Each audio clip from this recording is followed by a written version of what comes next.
Hello guys, welcome to all of you. I hope आप लोग अपने सीए फाइनल फाइनेंशियल रिपोर्टिंग की तैयारी बड़े जोरों शोरों से कर रहे होंगे। आप लोगों का मई अटेम्प्ट बस आने ही वाला है। उसी प्रिपरेशन में अपना सपोर्ट देने के लिए हम लोग आए हैं इंड एएस 21 की वन शॉट रिवीजन लेके। हम कॉन्सेप्ट और क्वेश्चन दोनों चीजें साथ में मिलकर करेंगे और जितनी जल्दी हो सके उतनी जल्दी इस टॉपिक को खत्म करेंगे। बहुत ही ज्यादा आसान ये टॉपिक है। तो बिना देरी के जंप करते हैं अपने नोट्स के ऊपर। तो इंड एस 21 पहली बात तो है स्कोप। भाई इसके अंदर आता क्या क्या है? तो जितनी भी फॉरेन करेंसी की ट्रांजैक्शन है वो सब इसके अंदर आती हैं। अगर आप अपनी फाइनेंशियल स्टेटमेंट ट्रांसलेट करते हो तो वो भी इसके अंदर आती हैं। क्या नहीं आता इसके अंदर? डेरिवेटिव, हेजिंग और इंड एएस 101 में जो ऑप्शन दे रखा है फॉर एएस 11 की accounting policy, long term foreign currency monetary item का एक्सचेंज डिफरेंस कैपिटलाइज होता है, वो वाली अकाउंटिंग पॉलिसी, वो भी इसके आगे हाथ जोड़ देता है कि भाई मेरे पास नहीं है स्कोप, वो इंड एएस 101 देखता है। तो ये तीनों चीजें नहीं आती। लेकिन अगर इन दोनों को, डेरिवेटिव और हेजिंग को, आप ट्रांसलेट करते हो तो वो इसके स्कोप में है।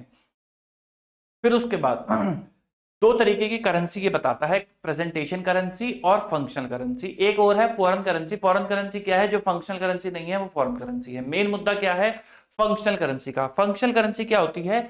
जिस कंट्री की करेंसी के अंदर, आप जिस कंट्री के इकोनॉमिक एनवायरमेंट में वो कंपनी ऑपरेट कर रही होती है, वो होती है उसकी फंक्शनल करेंसी। रामबाण क्या है इसको देखने का? रामबाण ये है कि जो आपके गुड्स एंड सर्विसेज हैं उनका प्राइस मार्केट में किस रेट, किस करेंसी में तय होता है, वो होती है आपकी फंक्शनल करेंसी। जैसे ऑयल एंड गैस वालों का मार्केट में दाम कैसे तय होता है? वो यूएसडी के टर्म में होता है, तो उन लोगों के लिए वो यूएसडी फंक्शनल करेंसी बन जाता है। बट आपको तो थ्योरी लिखने को भी आएगी। तो भाई देखो, दो फैक्टर्स दे रखे हैं, primary indicators and secondary indicators. आपको इनको ध्यान में रखते हुए अपनी करेंसी का डिटरमाइन करना होता है। इंपॉर्टेंट बात क्या है कि डिटर्मिनेशन ऑफ करेंसी एक चॉइस नहीं है। दूसरा, एंटिटी इन इंडिकेटर को कंसीडर करके डिटरमाइन करेगी। फिर उसके बाद जो फंक्शनल करेंसी है, इंटीग्रल पीओ की, एफओ की। इंटीग्रल एफओ कौन सा होता है? जिसकी या तो एक्टिविटी, एफओ की एक्टिविटी कैरिड आउट हो रही होती है एज एन एक्सटेंशन, या फिर जो रिपोर्टिंग एंटिटी के साथ उसकी ट्रांजैक्शन है वो बहुत ज्यादा हाई प्रोपोर्शन में है, या फिर एफओ डिपेंड करता है रिपोर्टिंग एंटिटी के ऊपर फंडिंग रिक्वायरमेंट में। तो जो अगर इन तीनों में से कोई भी एक सेटिस्फाई होता है तो वो इंटीग्रल एफओ है, उसकी फंक्शनल करेंसी और रिपोर्टिंग एंटिटी की फंक्शनल करेंसी सेम होगी। ठीक। फिर मेन मुद्दा आता है रिकॉग्निशन का। इसी के ऊपर सवाल आते हैं। तो रिकॉग्निशन, सबसे पहली बात, इनिशियल रिकॉग्निशन किस पे करोगे? जो रेट ट्रांजैक्शन के दिन वाला रेट है उस पे करोगे। आप एवरेज रेट भी यूज कर सकते हो अगर वो सिग्निफिकेंटली डिफर ना करे। फिर आता है बैलेंस शीट डेट रीमेजरमेंट। तो उसके लिए भाई मॉनेटरी आइटम और नॉन मॉनेटरी आइटम दो पार्ट में क्लासिफाई होता है। मॉनेटरी आइटम का मतलब क्या है? मॉनेटरी आइटम का मतलब है मनी हेल्ड, पैसा लेना, पैसा देना in fixed foreign currency amount. अगर ये है तो वो मॉनेटरी है, अगर ये नहीं है तो वो नॉन मॉनेटरी है। Investment in equity share non monetary है। इन्वेस्टमेंट इन डेट मॉनेटरी है क्योंकि पैसा मिलना है। इन्वेंट्री नॉन मॉनेटरी है, पीपी नॉन मॉनेटरी है। ठीक। नॉन मॉनेटरी आइटम कौन सी होती हैं? जो मॉनेटरी नहीं होती वो नॉन मॉनेटरी बन जाती हैं। ठीक। अच्छा, measurement at each balance sheet date. Monetary item को किस पे रख के चलते हो? क्लोजिंग रेट पे। नॉन मॉनेटरी को किस पे रख के चलते हो? हिस्टोरिकल कॉस्ट पे। मॉनेटरी कौन सी है अदर देन नॉन मॉनेटरी? कौन सी है अदर देन मॉनेटरी? फिर मैंने कहा एवरी फॉरेन करेंसी आइटम, चाहे वो मॉनेटरी हो या नॉन मॉनेटरी हो, उसको कैसे मेजर करोगे?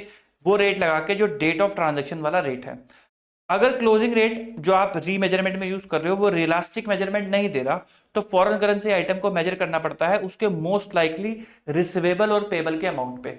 फॉरेन का डेटर मॉनेटरी, फॉरेन का क्रेडिटर मॉनेटरी, क्योंकि अमाउंट फिक्स है और देना है या फिर लेना है। फिर एक मेन मुद्दा आता है इसके ऊपर। मेन मुद्दा आता है नॉन मॉनेटरी आइटम जो मेजर्ड हो रही हैं फेयर वैल्यू पे। तो इसको जरा ध्यान से समझो। इसमें ना बड़े सारे बच्चे कंफ्यूज हो जाते हैं कि कब निकालना, कैसे निकालना है कंपोनेंट फॉरेक्स का, कैसे निकालना है कंपोनेंट रिवैल्यूएशन का। ये बड़ा जरूरी भी है क्योंकि अभी तो वो गेन पूछ रहे हैं आपसे, बार बार रिवैल्यूएशन गेन आता है। लेकिन जिस दिन उन्होंने रिवैल्यूएशन लॉस पूछ लिया उस दिन फंस जाओगे क्योंकि डेफर्ड टैक्स ट्रीटमेंट आ जाएगा। एनीवे, स्टैंडर्ड कहता है कि भाई साहब जहां पे नॉन मॉनेटरी का फेयर वैल्यू जा रहा है उसी के पीछे पीछे एक्सचेंज डिफरेंस चला जाएगा। तो आपको निकालना पड़ता है टोटल चेंज के अंदर मेरा रिवैल्यूएशन का कंपोनेंट कितना है और मेरा फॉरेक्स का कंपोनेंट कितना है। रिवैल्यूएशन का कंपोनेंट निकालते वक्त आपको सबसे पहले आपको क्या करना है? रिवैल्यूएशन का कंपोनेंट निकालना है। आपको रिवैल्यूएशन का कंपोनेंट निकालते वक्त फेयर वैल्यू का जो रेट का जो चेंज है वो इग्नोर कर देना कि रेट चेंज हुआ ही ना हो। जैसे उदाहरण के तौर पे मान लो आपने $5,000 की एसेट खरीदी और जब खरीदी तब रेट कितना था, 80 रुपए का था। आज इसकी फेयर वैल्यू हो गई है 5500 रुपए और रेट भी हो गया है 8500 रुपए। अगर मैं आपसे पूछूं कि रीवैल्यूएशन का गेन कितना है, कि रीवैल्यूएशन की वजह से कितना गेन हुआ है, तो आप कहोगे कि ये जो चेंज हुआ है इसे इग्नोर कर दो। तो भाई $500 का चेंज हुआ है और रेट तो चेंज हुआ ही नहीं, तो आ गया 80। सबसे पहले हमेशा यही निकालना है। तो 500 इंटू 80 ये कितना आ गया, 40,000। यानी कि रीवैल्यूएशन की वजह से आपको 40,000 रुपीज का क्या हुआ है, रीवैल्यूएशन गेन हुआ है। रीवैल्यूएशन गेन कहां जाता है, ओसीआई के अंदर जाता है। ये रही उसकी entry, PP account debit to OCI. कैसे निकाला, चेंज इन फॉरेन करेंसी जो कि है 5,000 माइनस 5500 इंटू हिस्टोरिकल रेट जो कि है 80। ये निकल गया आपका रिवैल्यूएशन। अब आप क्या निकालोगे, अब आप निकालोगे फॉरेन करेंसी का कंपोनेंट क्या है। फॉरेन करेंसी के कंपोनेंट के लिए आप क्या करोगे, आप भाई आपने अगर ये वाली एंट्री पास कर दी तो इसका मतलब है आपने ये बोल दिया कि मेरा एसेट अब $500 का नहीं, $5,000 का नहीं, $5500 का हो चुका है। अब $5500 पे रेट ऑफ चेंज का क्या इंपैक्ट है, तो रेट ऑफ चेंज का इंपैक्ट कितना है, 85 माइनस 80 इंटू ये किस पे, $5500 पे। 85 माइनस 80 इंटू $5500, तो 27,500 क्या है आपका, 27,500 का कंपोनेंट है एक्सचेंज डिफरेंस का। ये भी कहां जाएगा, ये भी जाएगा ओसीआई के अंदर। क्यों ओसीआई के अंदर, क्योंकि रिवैल्यूएशन गेन ओसीआई के अंदर जा रहा है। तो PP account debit to OCI. ठीक, ये कैसे निकाला, change in rate into change for fair value in foreign currency. 80 और 85 का डिफरेंस 5 इंटू 5500, ये मैंने ऐसे करके निकाला। फिर उसके बाद क्योंकि आपने एसेट की वैल्यू बढ़ा दी, पीपी को डेबिट कर दिया, लेकिन टैक्स बेस चेंज नहीं हुआ, तो आपको डेफर टैक्स लायबिलिटी बना करके चलना पड़ेगा। ओसीआई अकाउंट डेबिट, कौन कौन सा, एंट्री नंबर 1 प्लस 2 का अमाउंट, उस पे टैक्स रेट इंटू 2 डीटीएल। लेकिन अगर रिवैल्यूएशन लॉस हो जाएगा तो डीटीएल नहीं बनेगा, फिर डीटीए पे चला जाएगा और पीएनएल इंपैक्ट्स आ जाएंगे। फिर मॉनिटरी आइटम्स अगर पीएनएल के थ्रू मेजर हो रही है, पीएनएल के थ्रू मेजर होने का मतलब क्या है कि अगर मान लो आपका क्या कहते हैं इन्वेंट्री है, इन्वेंट्री की कॉस्ट और NRV which ever is lower आप करके चलते हो। इक्विटी शेयर है जो नॉन मॉनिटरी है लेकिन आपने हेल्ड कर रखा है एट एफवीटीपीएल, तो वो भी यहाँ पे इसके अंदर आ जाएगा।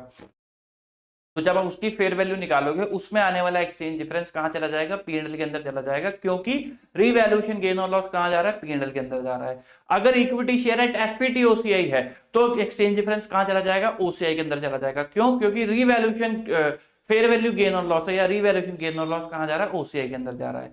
यहां पर इन्वेंट्री के लिए का जब आप डिफरेंस निकालते हो कॉस्ट और NRV which ever is lower, तो आप डिफरेंस कहां लेके जाते हो, पीएनएल के अंदर लेके जाते हो। तो इसलिए एक्सचेंज डिफरेंस भी कहां चला जाता है, पीएनएल के अंदर ही चला जाता है। लेकिन आपको कैलकुलेट कैसे करना होता है, आप एनआरवी निकालते हो इन फंक्शन करेंसी। कैसे निकालते हो, एनआरवी जो डॉलर में है into closing rate, closing rate से आप मल्टीप्लाई करते हो। क्लोजिंग रेट यहाँ पे मतलब है जिस दिन आप एनआरवी निकाल रहे हो।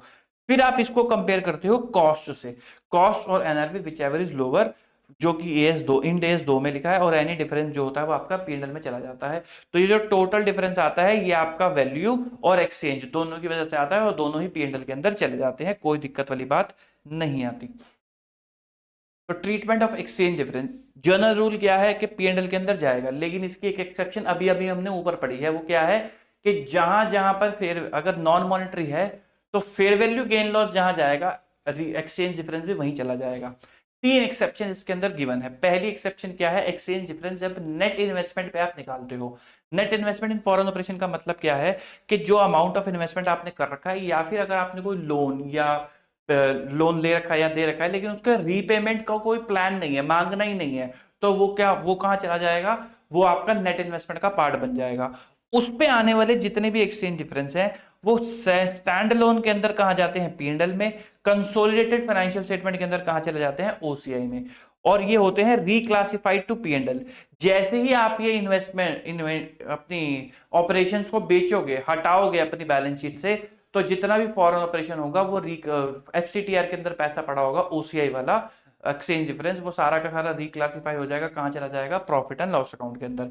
यही बात यहाँ पे लिखी हुई है, this exchange difference shall be reclassified to profit and loss account on disposal. Disposal पे कहां चला जाएगा? प्रॉफिट एंड लॉस अकाउंट के अंदर चला जाएगा।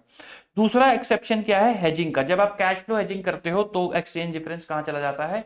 ओसीआई के अंदर। और तीसरा एक्सेप्शन वही है एएस 11, 46 और 46A वाला, उसके अंदर आने वाले जितने भी वो हैं आपके एक्सचेंज डिफरेंसेस हैं वो एएस 11 के हिसाब से कैपिटलाइज हो रहे थे और यहाँ पे भी हो रहे हैं इंड एस 101 की कृपा से। इंड एस 21 ने उसके आगे हाथ जोड़ रखे हैं। जो तब की foreign currency long term foreign currency monetary item थी उन्हीं पे कैपिटलाइज हो रहे हैं, नई वालों पे नहीं हो रहे। उनके लिए कोई ऑप्शन नहीं है, उनका पीएनएल में ही जाएगा। जो पुरानी चली आ रही थी उन पे कैपिटलाइजेशन अलाउड है, नई वालों के लिए कुछ अलाउड नहीं है। Change in functional currency. जब आप फंक्शनल करेंसी के अंदर चेंज कर देते हो तो फंक्शनल करेंसी चेंज का मतलब है पहले यूएसडी थी, आप कुछ ऐसा बदलाव हो गया कि लग रहा है रुपी हो गई है। तो व्हेन टू चेंज, कब आप चेंज करते हो? जब सर्कमस्टांसेस बदल जाते हैं और करेंसी का चेंज एप्रोप्रिएट लगता है। तो अब कैसे चेंज करोगे? आप उस दिन का रेट उठाओगे जिस दिन आपने डेट चेंज करा है, डेट जिस दिन आपने फंक्शनल करेंसी चेंज करी है उस दिन का नई करेंसी का रेट उठाओगे। फिर जो भी आप अमाउंट होगा उसको उस रेट से मल्टीप्लाई या डिवाइड, आपके करेंसी के ऊपर डिपेंड करता है कि वो स्ट्रांग है। जैसे इंडियन और यूएसडी और रुपी के केस में आप मल्टीप्लाई करोगे तो आप मल्टीप्लाई डिवाइड करके उस दिन से पूरी अपनी बैलेंस शीट को चेंज कर दोगे। जो भी अमाउंट निकल कर आएंगे वो क्या निकल कर आएंगे? वो उसके अब हिस्टोरिकल कॉस्ट बन जाएगी। ये नहीं है कि ये तो हमने रीस्टेट कर दिया था, वो अब उस पीपी की वही हिस्टोरिकल कॉस्ट है, उस इक्विटी शेयर कैपिटल की वही हिस्टोरिकल कॉस्ट है, उस रिटेन अर्निंग की वही हिस्टोरिकल कॉस्ट है। एक्सचेंज डिफरेंस जो ओसीआई में है वो हमेशा ओसीआई में रहेंगे, उनको रिक्लासिफाई नहीं करना पीएनएल के अंदर। एक पॉइंट है कार्विन का कि आईएएस 21 डेट के डिस्क्लोजर की बात नहीं करता, बट इंड एस 21 डेट के डिस्क्लोजर की बात करता है कि जिस दिन आपने डेट ऑफ चेंज अपने फंक्शन करेंसी चेंज करी है उसकी तारीख भी आपको बता करके चलनी है। एक इंपॉर्टेंट चीज है translation of functional currency into presentation currency. Presentation currency का मतलब क्या है कि आपकी मान लो फंक्शनल करेंसी तो यूएसडी है, लेकिन आपकी जो पेरेंट कंपनी बैठी है वो इंडियन रुपी के अंदर बैलेंस शीट मांग रही है कि भाई हमें कंसोल करना है, तो आप अपनी यूएसडी की बैलेंस शीट को रुपी में प्रेजेंट करोगे। इसे बोलते हैं translation from functional currency to presentation currency. तब कौन से रूल लगते हैं? इंस्टीट्यूट जनरली आपसे इस कैटेगरी से पूछता है, लेकिन मैंने आपको यह भी दी है क्योंकि एमसीक्यू का समय है भाई, कुछ भी पूछा जा सकता है। वो क्या पूछता है? फंक्शनल करेंसी को गिवन नहीं होती तो आप मान लेते हो वो नॉन हाइपर इन्फ्लेटरी इकोनॉमी से बिलोंग करती होगी। तो फंक्शनल करेंसी नॉन हाइपर है, तो आप कैसे करते हो? ओपनिंग रिटेन अर्निंग को आप हिस्टोरिकल कॉस्ट पे लेकर आते हो कि भाई इतनी रिटेन अर्निंग गिवन थी, पिछले साल का प्रॉफिट इनटू एवरेज रेट कमाया, ये आ गई क्लोजिंग रिटेन अर्निंग, यही मेरी इस साल की ओपनिंग रिटेन बन गई। आप हिस्टोरिकल कॉस्ट से डिटरमाइन करते हुए लाते हो। इक्विटी को आप किस पे रखते हो? उसकी हिस्टोरिकल कॉस्ट पे रखते हो। एसेट एंड लायबिलिटी को क्लोजिंग रेट पे, पीएनएल को रखते हो एवरेज रेट पे, और एक्सचेंज डिफरेंस को कहां डाल देते हो? ओसीआई के अंदर। ये आप जनरली लगा करके चलते हो, कोई दिक्कत नहीं है। लेकिन अगर फंक्शनल करेंसी हाइपर इन्फ्लेटरी इकोनॉमी से बिलोंग करती है और प्रेजेंटेशन करेंसी या तो नॉन हाइपर है या फिर हाइपर है, पहले देख लेते हैं नॉन हाइपर के केस में। अगर फंक्शनल करेंसी हाइपर इन्फ्लेटरी है, प्रेजेंटेशन नॉन हाइपर है, तो आप क्या करोगे? Opening return earning historical cost पे, closing equity share capital closing rate पे, और सॉरी ये opening return earning historical cost पे, इक्विटी क्लोजिंग रेट पे, asset and liability closing rate पे, पीएनएल क्लोजिंग रेट पे, और एक्सचेंज डिफरेंस ओसीआई के अंदर। अगर आपकी फंक्शनल करेंसी भी हाइपर है और प्रेजेंटेशन करेंसी भी हाइपर है, तो आप क्या करोगे? ओपनिंग रिटेन अर्निंग भी क्लोजिंग रेट पे, इक्विटी भी क्लोजिंग रेट पे, ये भी एसेट लायबिलिटी भी क्लोजिंग रेट पे, पीएनएल भी क्लोजिंग रेट पे। एक्सचेंज डिफरेंस आएगा ही नहीं क्योंकि सब कुछ ही क्लोजिंग रेट पे है, तो एक्सचेंज डिफरेंस क्या आएगा? पूरी बैलेंस शीट को जब एक ही रेट से मल्टीप्लाई कर दोगे तो क्या ही एक्सचेंज डिफरेंस आएगा। एक इंपॉर्टेंट पॉइंट यहां पर है, नोट इन दिस केस, अगर किस केस में ये भी हाइपर और ये भी हाइपर, तो जितने भी कंपैरेटिव हैं उनको आप मल्टीप्लाई करोगे करंट ईयर क्लोजिंग रेट से। इसका मतलब क्या है कि अगर आपकी प्रेजेंटेशन करेंसी हाइपर है, फंक्शनल करेंसी हाइपर है but presentation currency non hyper है, तो जो कंपैरेटिव होगा वो उस साल के क्लोजिंग रेट से मल्टीप्लाई होगा। बट अगर फंक्शनल करेंसी हाइपर है और प्रेजेंटेशन भी हाइपर है, तो कंपैरेटिव जो होगा वो करंट ईयर के क्लोजिंग रेट से मल्टीप्लाई होगा। ठीक। फिर ये पैरा 46 और 46 एक बात है कि भाई आपको चेक करना होता है कि जब पहली बार इंडेक्स लगाए जा रहे हैं तो क्या कंपनी 46 और 46 से फॉलो करती थी। अगर करती थी तो इंडेस 101 में ऑप्शन है कि अभी भी कर ले, अगर नहीं करती थी तो फिर कंटिन्यू किसको कराओगे, जो वो पहले ही फॉलो नहीं कर रही थी। और ये सब कुछ अलाउ नहीं होता कि भाई एक दिन पहले अकाउंटिंग पॉलिसी चेंज कर दी, ऐसा नहीं, आपको फॉलो करते आना होता है, ठीक है। तो यही बात मैंने यहां पर भी लिख रखी है। तो अब बढ़ते हैं अपने क्वेश्चंस की तरफ जो इंस्टीट्यूट आपसे पूछता है, ताकि हम इन कॉन्सेप्ट को ब्रशअप कर सकें, ठीक। चलो जी, क्वेश्चन नंबर 9 ये है आपका डिस्पोजल ऑफ फॉरेन ऑपरेशन के ऊपर है। पी लिमिटेड एक्वायर करता है 90% in subsidiary S in some year ago, P now sell its entire investment in S for 1500 lakh, the net asset कितनी है 1000, तो आपका शेयर कितना हुआ 900 और एनसीआई का कितना हुआ 100।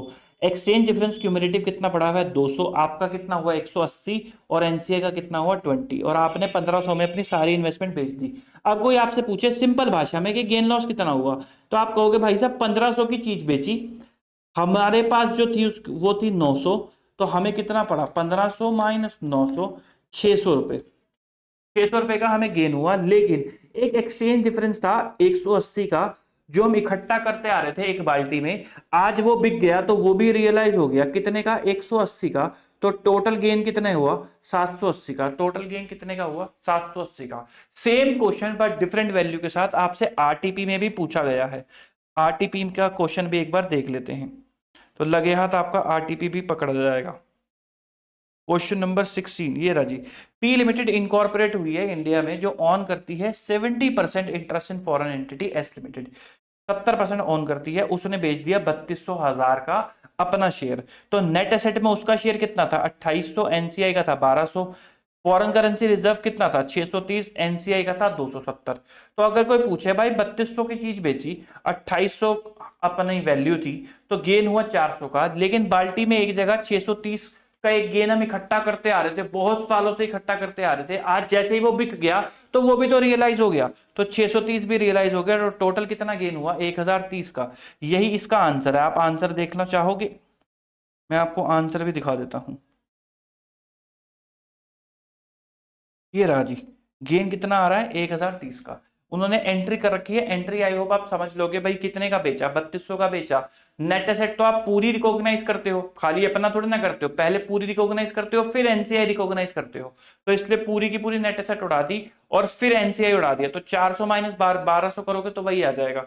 तो आपका नेट यहां से आ गया गेन लॉस, फिर जो फॉरेन करेंसी का बैलेंस पड़ा हुआ था 630 को, उसको सीधा निकाल के पीएनएल में डाल दिया, foreign currency debit to PNL, तो 630 यहां आ गया, बाकी का गेन ये रहा। तो ये एंट्री के अंदर कोई दिक्कत वाली बात नहीं है, ठीक। बढ़ते हैं आगे क्वेश्चन नंबर 16 के ऊपर।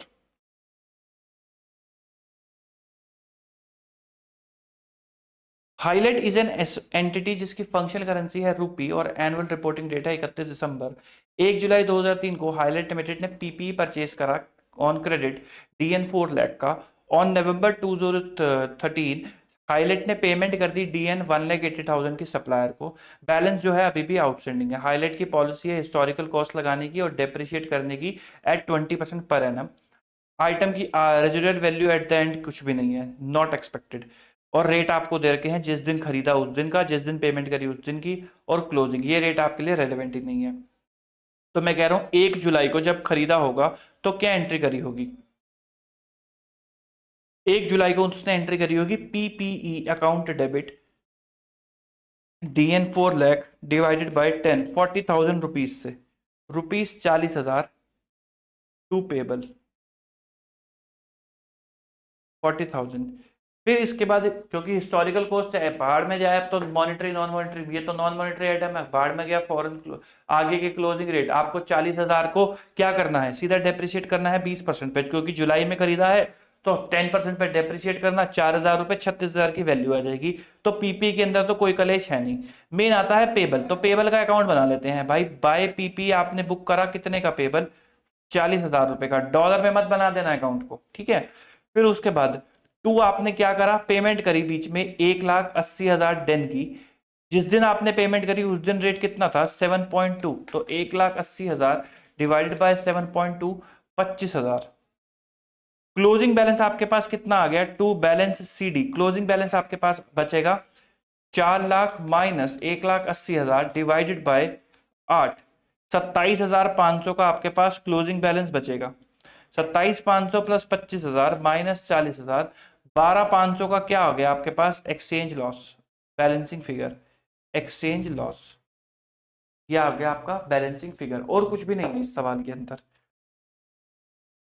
Question number 18, supplier A limited enter करता है into a contract with customer B limited कब? 1 जनवरी 2018 को, to deliver goods in exchange for a total consideration of USD 50 million, और रिसीव करता है अपफ्रंट फीस ऑफ 20 मिलियन। मैं जानना चाहता हूं इस 20 मिलियन की जनरल एंट्री क्या होगी? इसकी एंट्री होगी bank account debit to contract liability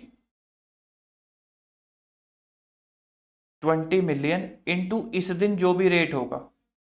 ठीक, सबसे पहला सवाल, क्या कॉन्ट्रैक्ट लायबिलिटी जो आपने क्रेडिट करी है ये मॉनिटरी है या नॉन मॉनिटरी है? तो द आंसर इज ये नॉन मॉनिटरी है। क्यों? क्योंकि इसके बदले में ना तो आपको कोई पैसा थोड़ा ना लौटाना है, आपको गुड्स प्रोवाइड करने हैं। तो मैंने आपको कहा था या तो पैसा पड़ा हो, मनी हेल्ड किसी फॉरेन बैंक में पड़ा है, या पैसा देना हो फॉरेन डेटर, या पैसा लेना हो फॉरेन, सॉरी उल्टा बोल दिया मैंने, पैसा देना हो फॉरेन क्रेडिटर, पैसा लेना हो फॉरेन डेटर, तो ही वो मॉनिटरी है। इसके अगेंस्ट में आपको माल देना है, पैसा नहीं देना, तो ये क्या है? नॉन मॉनिटरी है।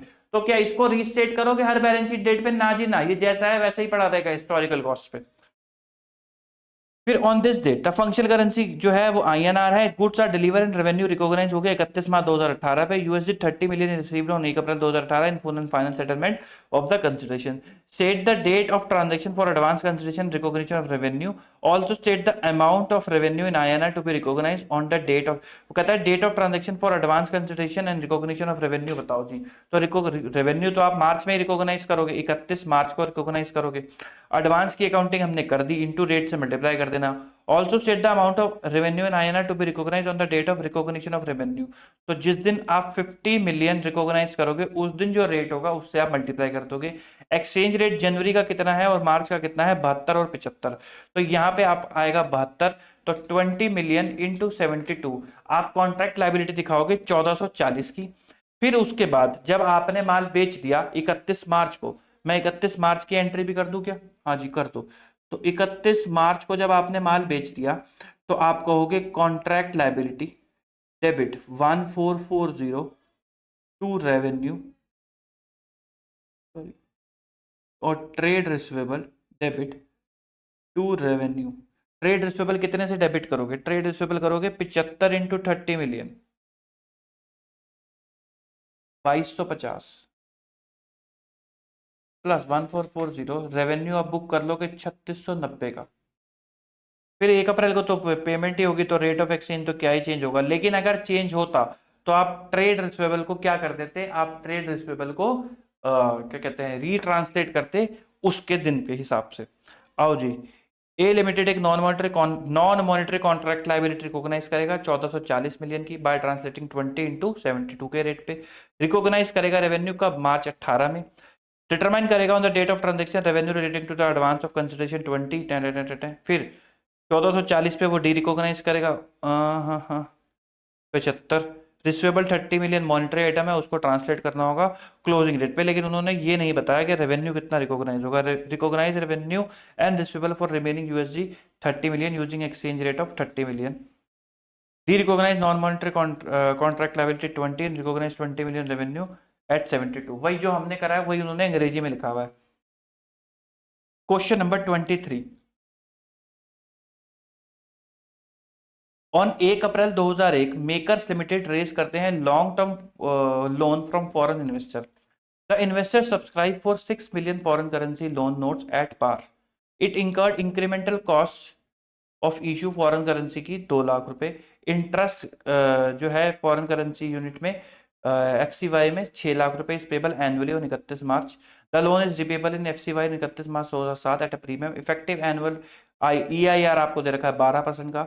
Appropriate measurement of loan is amortised cost. Relevant exchange rate आपको दे रखा है 1 अप्रैल का 2.5, 31 मार्च का 2.75, एवरेज रेट आपको दे रखा है 2.42। तो आप मेरी बात जरा ध्यान से सुनो, सब में चाहे लीज लायबिलिटी हो, चाहे फॉरेन करेंसी लोन हो, चाहे जो कि मॉनिटरी आइटम्स है, और वो आपने फॉरेन करेंसी के अंदर डील कर रखे हैं, तो आपको सब में एक ही काम करना होता है। क्या काम करना होता है? फॉरेन करेंसी का स्केड्यूल बनाओ, जो भी इंटरेस्ट आप EIR पे कर रहे हो उसको एवरेज रेट से मल्टीप्लाई करो, क्योंकि वो ड्यूरिंग द ईयर का एक्सपेंस है। जो भी कैश फ्लो आप पे कर रहे हो, जैसे यहाँ पे इंटरेस्ट आप पे कर रहे हो, उसको डेट ऑफ ट्रांजेक्शन, जनरली वो ईयर एंड पे आएगा, बट अगर बीच में है तो डेट ऑफ ट्रांजेक्शन पे जो रेट है उस दिन का यूज करो और उसका उससे INR वैल्यू निकालो। स्केड्यूल बनाने की कोई जरूरत नहीं है और एंट्री पास करो। भाई इंटरेस्ट की एंट्री क्या करोगे, अगर ये आपने क्या कहते हैं रेस करा है, लाइबिलिटी है, इंटरेस्ट की एंट्री क्या करोगे, finance cost account debit to loan. तो यहाँ पे जो INR का आप अमाउंट लिखोगे वो कैसे लिखोगे, EIR से जो USD का अमाउंट आएगा इनटू एवरेज रेट, पहली एंट्री हो गई। फिर पेमेंट करोगे लोन इंटरेस्ट की, जिसको प्रेजेंट वैल्यू करके आपने अपनी अमोर्टाइज्ड कॉस्ट रिकॉग्नाइज करा होगा एट EIR, तो ये आपके लिए कैश आउटफ्लो हो जाता है। तो इंटरेस्ट आप 6 लाख का पे करोगे, ईयर एंड पे ही पे करोगे, तो ईयर एंड के रेट से मल्टीप्लाई करके आप क्या एंट्री करोगे, फाइनेंशियल लायबिलिटी टू बैंक। इसको कैसे करोगे, ईयर एंड के रेट से मल्टीप्लाई करके निकालोगे। तो जो आपकी इनिशियल अमाउंट था अमोर्टाइज कॉस्ट का इंटू 2.5 करके जो आ रहा होगा, प्लस पहली एंट्री माइनस सेकेंड एंट्री, इससे आपका INR वैल्यू आ जाएगा। फिर जो अमोर्टाइज कॉस्ट जो आपने शेड्यूल बनाया है उसके अंदर जो फॉरेन करेंसी का वैल्यू होगा उसको क्लोजिंग रेट से मल्टीप्लाई कर दोगे, तो आपके पास फेयर वैल्यू आ जाएगी उस दिन की, कंपेयर कर दोगे एक्सचेंज डिफरेंस आ जाएगा। मुझे पता है समझ नहीं आया होगा, करके देखते हैं उससे समझ में आ जाएगा। तो मैंने आपको कहा कि भाई साहब आपने लोन की अमोर्टाइज कॉस्ट क्या रखी होगी, 58 लाख रुपीज आपने रखी होगी आफ्टर डिडक्टिंग इशू कॉस्ट, क्योंकि ये इशू कॉस्ट EIR के थ्रू जाएगा। फिर हमने कहा चलो 58 लाख रुपए पे अमोर्टाइजेशन शेड्यूल बना लेते हैं, तो 58 लाख रुपए का ये ओपनिंग आ गया। EIR 12% पे मैंने वो बुक करा इंटरेस्ट, कैश फ्लो 6 लाख का इंटरेस्ट जो मैंने पेमेंट करा, ये मेरे आ गई क्लोजिंग। ये सब मैंने किस में निकाला है, फॉरेन करेंसी में निकाला है। इसको मैं किससे मल्टीप्लाई करूंगा, इसको मैं मल्टीप्लाई करूंगा एवरेज रेट से।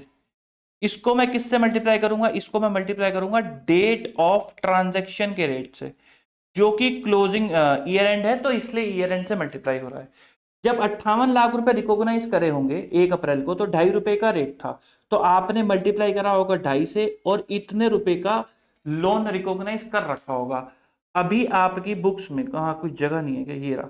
अभी आपकी बुक्स में अगर मैं लोन का लेजर बनाऊं तो वो कितने का आ रहा होगा, बाय बैंक वो आ रहा होगा 145,000,000। सेम चीज लीज लाइबिलिटी में भी करते हो, सेम चीज फॉरेन करेंसी बॉन्ड में भी करते हो, ये आपका आ रहा होगा। फिर आपने इंटरेस्ट जो एवरेज रेट पे करा, इसकी एंट्री क्या करोगे, इसकी एंट्री करोगे finance cost to financial liability. Finance cost कितनी है, 6,96,000 इंटू एवरेज रेट, 6,96,000 इंटू 2.42, तो 168,4320, 168,4320। इससे आप क्या कर दोगे, इसको बढ़ा दोगे, क्रेडिट कर दोगे, भाई देखो क्रेडिट हो रहा है फाइनेंस कॉस्ट में 2 और 2FL, FL में by finance cost, by finance cost 168,43 और 20, ये आ गया आपकी फाइनेंस कॉस्ट। जो 6 लाख रुपए है ये कैश फ्लो है, इसकी पेमेंट करोगे फाइनेंशियल लायबिलिटी टू बैंक, किस पे, जो डेट ऑफ ट्रांजेक्शन है, यहां पे डेट ऑफ ट्रांजेक्शन कब कब इंटरेस्ट पे हो रहा है, क्लोजिंग रेट पे, तो 2.75 से, तो 6 लाख इंटू 2.75, 165,000,000, तो इसकी आप पेमेंट कर दोगे टू बैंक 165, ठीक है। फिर उसके बाद आपकी क्लोजिंग लायबिलिटी ये जो आ रही है, अमोर्टाइज कॉस्ट वैल्यू आ रही है, इसको किससे मल्टीप्लाई करोगे, क्लोजिंग रेट से मल्टीप्लाई करोगे। क्लोजिंग रेट क्या है 2.75, तो 58,96,000 इंटू 2.75, 162,14,000, तो ये आपकी वैल्यू आनी चाहिए। To balance CD 162,14,000। जो डिफरेंस निकल कर आया वो आपका क्या है, exchange difference, minus 145 minus 168,4320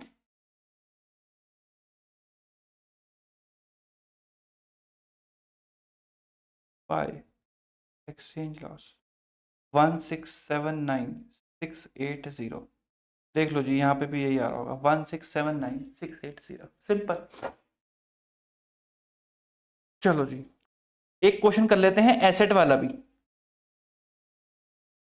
an Indian entity जिसकी फंक्शनल करेंसी रुपी में है परचेज करती है USD denominated bond at a fair value of USD 1000, ठीक है। The bond carry interest rate of 4.7% per annum on face value. The set interest is received at the year and, तो ठीक है। The bond has a maturity period of 5 year and redeemable at a face value of 1250। The fair value of the bond at the end of year 1 is 1060. The exchange rate on the date of transaction is 40 and at the end of year 1 is 45. Weighted average rate आपको दे रखा है 42। Entity ने इसको FVTOCI की category में रखा है और EIR आपको 10% बताया गया है। तो सबसे पहले कुछ मत करो, ये तो मॉनिटरी आइटम है, ठीक है। अब ये FVTOCI पे मेजर हो रही है, इसका फेयर वैल्यू गेन लॉस कहाँ जा रहा है? FVTOCI के अंदर जा रहा है, हाँ जी। तो इसका एक्सचेंज गेन तो कहाँ, वो फेयर वैल्यू गेन कहाँ जा रहा है? OCI के अंदर जा रहा है। तो क्या एक्सचेंज गेन भी चला जाएगा OCI में? ना ना ना ना ना, वो सिर्फ नॉन मॉनिटरी पे है, ये मॉनिटरी है। बॉन्ड में इन्वेस्टमेंट करी है, पैसा मिलना है आपको, आपके पास राइट है फिक्स अमाउंट और आपको पैसा मिलना है, तो ये मॉनिटरी है। तो मॉनिटरी के केस में तो कहाँ जाएगा? P&L अकाउंट पे, जनरल रूप, ठीक है। तो इसका कहाँ जाएगा? P&L अकाउंट पे। लेकिन कैलकुलेशंस कैसे होंगी? वो सेम होंगी। तो जैसे कि आप अमोर्टाइज कॉस्ट निकालोगे, कॉस्ट ऑफ द बॉन्ड कितनी है आपकी? 1000 की है। आपने उस पर इंटरेस्ट कितना अक्रू करा? 100 का। फिर इंटरेस्ट रिसीव करा होगा, उसने कहा था 4.7 किस पे? फेस वैल्यू पे। फेस वैल्यू कितनी है? 1250 पे। तो अगर मैं देखूं, मैं यहाँ पे स्केड्यूल बनाऊं, तो 1000 का था, आपने इंटरेस्ट लगाया होगा किस पे? At EIR। आपने EIR इंटरेस्ट लगाया होगा 10%, जो कि आएगा 100 पे। ये मैं किस में बना रहा हूँ? डॉलर में बना रहा हूँ। फिर कैश फ्लो, कैश फ्लो आपने 4.7%, 1250 का 4.7%, 59 रुपीज। फिर बचा आपके पास क्लोजिंग। क्लोजिंग देख लेते हैं जी, 1000 प्लस 100 माइनस 59, 1041 का आपके पास क्लोजिंग बचा। इसको आपने रिकॉग्नाइज करा होगा उस टाइम के रेट पे। तो जब उस आपने खरीदा था, कब खरीदा था ये? डेट ऑफ ट्रांजेक्शन का रेट था 40, तो आपके लेजर में कितना बैलेंस आ रहा होगा? 40,000 का। तो मैं यहाँ पे लेजर भी बना देता हूँ। आपने इन्वेस्टमेंट करी है, हाँ परचेज करा है जी, टू बैंक, 40,000 रुपये, ठीक है। फिर इंटरेस्ट ये किस पे करोगे? एवरेज रेट पे। एवरेज रेट कितना है? 4200। इसकी एंट्री क्या करोगे? इसकी एंट्री आपने करी फाइनेंशियल एसेट अकाउंट डेबिट 4200 रुपये से, टू फाइनेंस इनकम 4200 रुपये से, टू फाइनेंस इनकम 4200 रुपये से। फिर कैश फ्लो किससे? डेट ऑफ ट्रांजैक्शन पे। उसने कहा था ईयर एंड पे होते हैं, ईयर एंड का रेट है 45, 59 इंटू 45 करोगे तो वो आ जाएगा 2655। इसकी जनरल एंट्री क्या करोगे? इसकी जनरल एंट्री करोगे बैंक अकाउंट डेबिट, क्योंकि आपको मिला है ना ब्याज, तो हाँ bank account debit to financial asset 2655 by bank 2655। फिर ये क्लोजिंग रेट से मल्टीप्लाई करोगे 45 से, आपके पास वैल्यू आ जाएगी 1041 इंटू 45, 46,845। ये बैलेंस आपको चाहिए बाय बैलेंस CD 46,845। तो 40,000 प्लस 4200 माइनस 2655 माइनस 46,845, तो 5300 रुपये का क्या आ गया आपका? Exchange difference. 5300 रुपये का क्या आ गया आपका? Exchange difference. Is so simple. 5300 रुपये का आ गया आपका एक्सचेंज डिफरेंस। अच्छा, अब वो कह रहे हैं कि सर ये भी बताओ कि फेयर वैल्यू गेन लॉस कितना आया। फेयर वैल्यू गेन लॉस भी तो निकालना होगा। तो फेयर वैल्यू गेन लॉस कैसे निकालोगे भाई? चेंज इन फेयर वैल्यू, उसने आपको फेयर वैल्यू दे रखी है 1060 की, तो 1060 की आपकी फेयर वैल्यू है। इसकी अमोर्टाइज कॉस्ट कितनी थी? 1041 की, इनटू क्लोजिंग रेट आपका क्या है? 45, 1060 माइनस 1041 इंटू 45, 855 का आपका क्या आ गया? ये आपका आ गया fair value gain loss. Sir ये क्या करा, कुछ समझ नहीं आया, हम तो थोड़ा सा कंफ्यूज हो गए। तो देखो, अब आपने एक बॉन्ड में इन्वेस्टमेंट कर रखी है, ठीक है। जब आपने इन्वेस्टमेंट करी तो $1000 के करीब 40,000 रुपये पे आपने रिकॉर्ड कर लिया, कोई दिक्कत वाली बात नहीं है। ठीक है, अब आपने EIR पे इंटरेस्ट बुक करा, ऐसे साइड हो जाता हूं मैं, आपने EIR पे इंटरेस्ट बुक करा, एवरेज रेट से मल्टीप्लाई करा, एंट्री पास कर दी, कोई दिक्कत वाली बात नहीं है। कैश फ्लो आपने रिसीव करे, जिस दिन रिसीव करे उस दिन का रेट लगाया, एंट्री पास कर दी, कोई दिक्कत वाली बात नहीं है।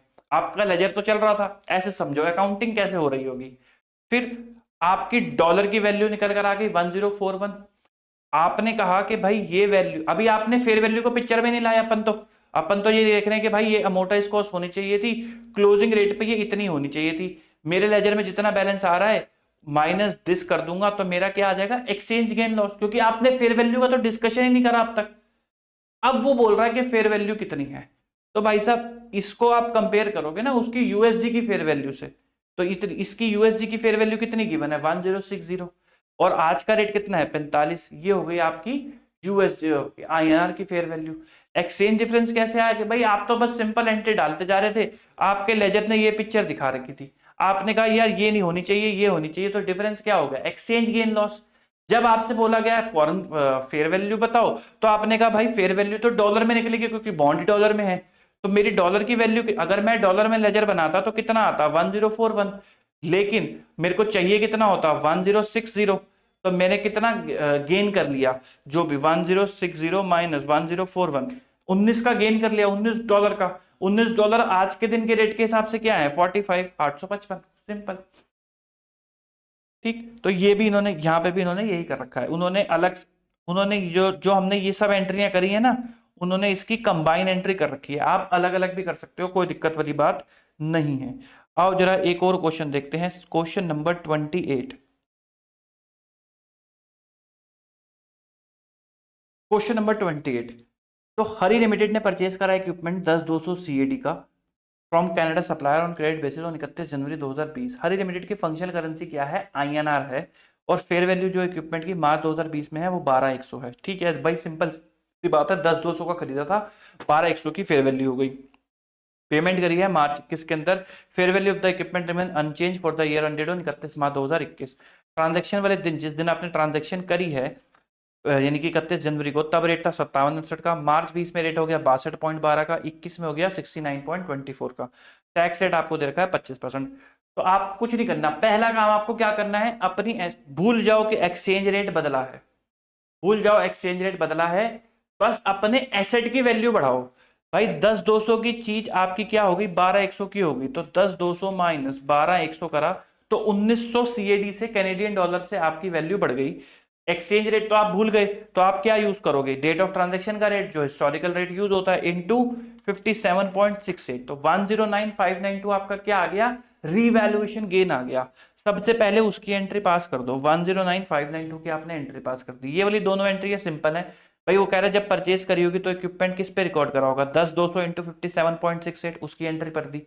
फिर ये क्रेडिटर को भी तो आपने रीस्टेट करा होगा, क्रेडिटर $10-200 के खड़े हैं, 57 से 62 हो गए, तो 57.62 माइनस 62.12 इंटू 10-200, तो 45,288 से आपका एक्सचेंज गेन लॉस P&L में चला गया फॉर क्रेडिटर पार्ट। फिर आपने पीपी को रिवैल्यू करा, मैंने कहा पीपी को रिवैल्यू करोगे तो पहला काम क्या करोगे, सबसे पहले रिवैल्यूएशन पे ध्यान दो और भूल जाओ कोई एक्सचेंज गेन में चेंज, एक्सचेंज रेट में चेंज हुआ है, हिस्टोरिकल रेट के आगे प्रणाम करो और देखो कि 10-200 से 12,100 हुई है आपकी एसेट की वैल्यू, 10-200 से 12,100 का मतलब है 1900 कैनेडियन डॉलर से बढ़ गई। हमारा रेट तो बढ़ा नहीं, हम तो पहले ये मान रहे हैं 57.68, आपने करा, ये आ गया 109592। अब आपकी एसेट की वैल्यू कितनी हो चुकी है 12,200 पे आ चुकी है, क्योंकि आपने बढ़ा दी ना, अब आपने 1900 से बढ़ा दी, तो अब वो 12,100 पे आ चुकी है। अब आप करो अगला स्टेप, 57 और 62 का एक्सचेंज रेट का डिफरेंस, तो 62.12 माइनस 57.68 इंटू क्या वैल्यू यूज करोगे 12,100, क्यों, क्योंकि आप ऑलरेडी 1900 बढ़ा चुके हो, इंटू 12,100, 53,724 आप यूज करोगे, 53,724। फिर उसके बाद आपने इक्विपमेंट में क्या क्या बढ़ाया, आपने इक्विपमेंट में बढ़ाया 109592 प्लस 53,724, 64,316 आपने इक्विपमेंट की बुक वैल्यू बढ़ा दी, लेकिन टैक्स बेस नहीं बढ़ा। बुक वैल्यू बढ़ गई लेकिन टैक्स बेस नहीं बढ़ा, तो आपको क्या क्रिएट करना पड़ता है, डेफर्ड टैक्स लायबिलिटी क्रिएट करनी पड़ती है इनटू 25%। डेफर्ड टैक्स लायबिलिटी आपको क्रिएट करनी पड़ेगी 40,829, तो 109,592 प्लस 53,724 इंटू 25%, 4829 की आपको डेफर्ड टैक्स लायबिलिटी क्रिएट करके चलनी पड़ेगी। आई होप आपको ये समझ आया होगा। फिर उसके बाद एक ना चीज आपसे पूछी जाती है कंसोलिडेशन एडजस्टमेंट की, बार बार इन्वेंट्री के ऊपर वो चीज पूछी जाती है। Question number 30, question number 30, SB Limited is engaged in the business of producing extract from natural plant of pharmaceutical and Ayurvedic company. It has a wholly owned subsidiary UB Limited जो engage है in the business of pharmaceutical। तो ठीक है, UB Limited उसकी एक wholly owned subsidiary है। UB Limited purchase करता है फार्मास्यूटिकल एक्सट्रैक्ट अपनी पेरेंट कंपनी से, डिमांड काफी हाई है तो बाहर से भी परचेज करने पड़ते हैं। SB Limited ने उसको 10 लाख यूरो के भेजे हैं 1 फरवरी को, जिसकी कॉस्ट है 770 की। एट द ईयर एंड किस में जितने भी हैं वो क्लोजिंग स्टॉक में पड़े हुए हैं। यूरो जो है यूबी लिमिटेड की फंक्शनल करेंसी है, इंडियन रुपी फंक्शनल करेंसी है एसबी की। एक्सचेंज रेट आपको डेट ऑफ ट्रांजैक्शन और क्लोजिंग के दे रखे हैं। तो जो एसबी की बात अगर हम करें, एसबी लिमिटेड क्या एंट्री करेगा, एसबी लिमिटेड करेगा यूबी डेबिट टू रेवेन्यू। जिस दिन सेल हुई है फरवरी में, 85 का रेट था, 10 लाख इंटू 85, वो कहेगा 850 रुपये से और 850 रुपये से। और एक और एंट्री करके चलेगा, cost of good sold account debit to inventory 770 से। ठीक है, यूबी क्या करेगा, यूबी की तो भाई करेंसी यूरो है, वो कहेगा परचेजेस अकाउंट डेबिट कितने रुपए से, 10 लाख यूरो से, to SB 10 lakh euro, 10 lakh euro से वो एंट्री करके चलेगा। फिर उसके बाद यहां पर ईयर एंड पे एसबी लिमिटेड, क्योंकि ये एक मॉनिटरी आइटम है, इसको ट्रांसलेट कर देगा। क्या कर देगा, ट्रांसलेट, जब रीट्रांसलेट करेगा क्लोजिंग रेट पे, तो अब ये दिखाएगा UB limited account debit 30 lakh rupees से टू P&L 30 लाख। तो यूबी लिमिटेड का टोटल बैलेंस कितना आ जाएगा, इसके पास 880 का टोटल बैलेंस आ जाएगा। यहां पर ये भी भेजेगा अपनी बैलेंस शीट कंसोल करने के लिए, क्योंकि एसबी लिमिटेड फोन करेगा भाई कंसोलिडेशन करना है, बैलेंस शीट भेजो। तो ये इसको रीट्रांसलेट करेगा क्लोजिंग रेट पे जो कि है 88, तो उस पर उसके पास रिसीवेबल कितना आ जाएगा 880 का। तो ये दोनों तो नॉक ऑफ हो जाएंगे, कोई दिक्कत वाली बात नहीं है। कॉस्ट ऑफ गुड्स सोल्ड और रेवेन्यू P&L के अंदर स्ट्राइक ऑफ हो जाएंगे। इन्वेंट्री जब आएगी तो उस पर 80 लाख रुपए का प्रॉफिट जो आएगा वो अनरियलाइज गेन निकाल के वो भी वो हटा देगा कि अनरियलाइज गेन है। तो एक एंट्री अनरियलाइज गेन की होगी, ये रही वो, ये रही पहले सेल की एंट्री, फिर उसके बाद फॉरेन एक्सचेंज गेन की एंट्री, ये उसने करी परचेजेस की एंट्री। फिर वो कह रहे हैं कंसोलिडेशन में 80 लाख के कंसोलिडेटेड P&L टू इन्वेंट्री, उसकी एंट्री। एक सवाल देख लेते हैं रीट्रांसलेशन का भी, तो हमारा ये टॉपिक खत्म हो जाएगा। आओ जी, XYZ ग्लोबल लिमिटेड जिसकी फंक्शनल करेंसी है USD need to translate its financial statement into functional currency and presentation currency of XYZ info. Euro में करना है, USD की है, यूरो में कन्वर्ट करना है। बैलेंस शीट आपको USD में दे रखी है। ये इशूड कैपिटल की हिस्टोरिकल कॉस्ट दे रखी है, ये ओपनिंग रिटेन अर्निंग की हिस्टोरिकल कॉस्ट दे रखी है। मैंने आपको कहा था कि जर्नली इंस्टीट्यूट अगर कुछ नहीं दे रहा होता तो आपसे वो यही पूछ रहा होता है। तो ये भी आपको हिस्टोरिकल कॉस्ट यूज करना होता है, ये भी आपको हिस्टोरिकल कॉस्ट यूज करना होता है। आओ जरा, ये हमने USD का पूरा बैलेंस शीट लिख लिया। कैपिटल की हिस्टोरिकल कॉस्ट गिवन है 25,000, वो लिख ली। ओपनिंग रिटेन अर्निंग की 15,000 हिस्टोरिकल कॉस्ट है, वो लिख ली। फिर उसके बाद property plant equipment closing rate, देखो क्लोजिंग रेट कितना है, rate at the beginning of the year 1.25, at the end of the year 1.15। तो आप क्या यूज करोगे 1.15 receivable closing rate. Profit for the year, profit for the year किस पे करोगे, मैंने आपको बताया था प्रॉफिट करोगे एवरेज रेट पे। तो प्रॉफिट फॉर द ईयर के लिए 1.2, ये रहा 1.2। Accounts payable balance sheet item closing rate पे 1.15 पे। Accrued liability balance sheet item closing rate पे 1.15 पे। तो ये आपका मल्टीप्लाई करके ये नंबर आ गया, ये आया इसका टोटल, ये आया लाइबिलिटी का टोटल। डिफरेंस कहाँ चला जाएगा, FCTR के अंदर डिफरेंस चला जाएगा और आपकी बैलेंस शीट मैच हो जाएगी। उन्होंने आपको FCTR की एक वॉक बना के दे रखी है कि FCTR आया किस तरीके से है। तो उन्होंने कहा भाई इशूड कैपिटल पे डिफरेंस है, एक तो उससे आया है, ओपनिंग रिटेन अर्निंग पे डिफरेंस है, एक तो उससे आया है, और प्रॉफिट, क्योंकि सारी चीजें क्लोजिंग रेट से मल्टीप्लाई हो रही हैं सिवाय 3 चीजों को छोड़ के, issued capital, opening retain earning और प्रॉफिट, उन्हीं तीनों का डिफरेंस है। अगर वो भी क्लोजिंग रेट से मल्टीप्लाई होती, जरा सोच के बताओ, अगर ये सारी चीजें 1.15 से मल्टीप्लाई होती तो ये और ये बराबर ना आते, बिल्कुल बराबर आते। इसलिए जब फंक्शन करेंसी चेंज होती है तो कोई एक्सचेंज डिफरेंस नहीं है। इसीलिए मैंने आपको लिखवा रखा है कि अगर ये भी हाइपर और ये भी हाइपर, तो देखो सब चीजें क्लोजिंग रेट है, ये भी क्लोजिंग, ये भी क्लोजिंग, क्लोजिंग क्लोजिंग, तो कोई एक्सचेंज डिफरेंस नहीं आएगा। ठीक, तो this is it for Ind AS 21। I hope आपको मजा आया होगा, समझ आया होगा। ऐसी ही वन शॉट के लिए मुझे बताओ कमेंट करके कि आपको और कौन कौन से टॉपिक्स पे वन शॉट या प्रैक्टिस सेशन चाहिए for your financial reporting practice. मिलते हैं आपसे अगली वीडियो में। Good bye, tata and take care.